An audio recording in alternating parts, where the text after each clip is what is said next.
श्री गोपाळ कृष्ण भगवान की जय. लीळा नंबर 47चा उर्वरित भाग. मग म्हणाले, आता झोप घेऊ, उद्याला सकाळीच सर्वज्ञांच्या दर्शनाला निघू. मग 2 गावी जावे लागो अथवा 4 गावी जावे लागो. मग झोपले. सकाळी काऊड गावाला आले तेव्हा विष्णू भट सर्वज्ञांच्या दर्शनाला जाण्यासाठी तयारी करीत होते. बैलगाडीत उपाराची सामग्री ठेवली होती. दायंबा भेटले. दायंबाने विचारले, अहो सर्वज्ञांचा मुक्काम कोठे आहे? विष्णू भट म्हणाले, सर्वज्ञ खडकुलीला मुक्कामाला आहेत. हे पहा ना, आम्ही दर्शनाला जाण्याची तयारी करीत आहोत. थोडे थांबा, मग सोबतच जाऊ. दायंबा म्हणाले, नाही, मी पुढे जाईन. तसेच दायंबा खडकुलीला आले तेव्हा सर्वज्ञ बाहेरच्या ओसरीत बसलेले होते.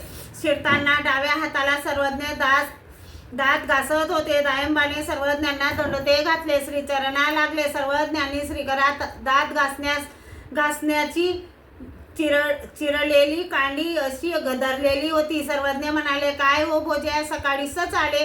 दायंबा म्हणाले, जी मी रात्रीच आलो असतो, परंतु सावरखेड्याला आलो तेव्हा पहारेकऱ्यांनी मला विचारले, तुम्ही कोण? मी म्हणालो, आम्ही सर्वज्ञांचे. सर्वज्ञ कोठे मुक्कामाला आहेत? मी म्हणालो खडकुलीला. पण ते म्हणाले जोगेश्वरीला, आणि मी तसा जोगेश्वरीला निघालो. तेव्हा रस्त्यामध्ये मनुष्याकृती पाहिली. काय हे चोर? मग रेशमीचे वस्त्र कसे?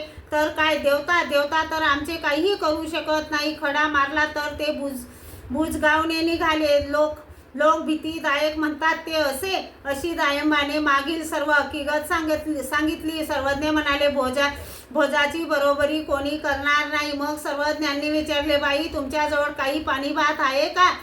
बाईसा म्हणाले, हो बाबा आहे. सर्वज्ञ म्हणाले, भोजाला भूक लागली असेल, जीव घाला. तेव्हा दायंबा म्हणाले, नाही जी, मी सर्वज्ञांना पूजेचा सोडा करीन, मग जेवीन. सर्वज्ञ म्हणाले, तसे आमच्या ठिकाणी काही नाही. स्वस्ते चित्ते बुद्धे हे संभवंती, उठा जेवा.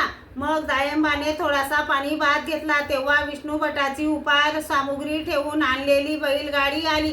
मग सर्वज्ञांना तेल उठणे लावून आंघोळ घातली. बाईसांनी धूपारती मंगळारती केली. सर्वज्ञांना दवनास समर्पण केला. दायंबानेही दवनास समर्पण केला. सर्व भक्तजनांनी सर्वज्ञांना दवनास समर्पण केला. नंतर बाईसांनी सर्वज्ञांसाठी ताट केले. भक्तजनांसाठी पत्राड वडी टाकल्या. सर्वज्ञांचे जेवण झाले. गुन्हा केला. विडा घेतला. मग सर्वज्ञांना पूजेचा सोडा प्रथम पहरी केला. श्री गोपाळ कृष्ण भगवान की जय.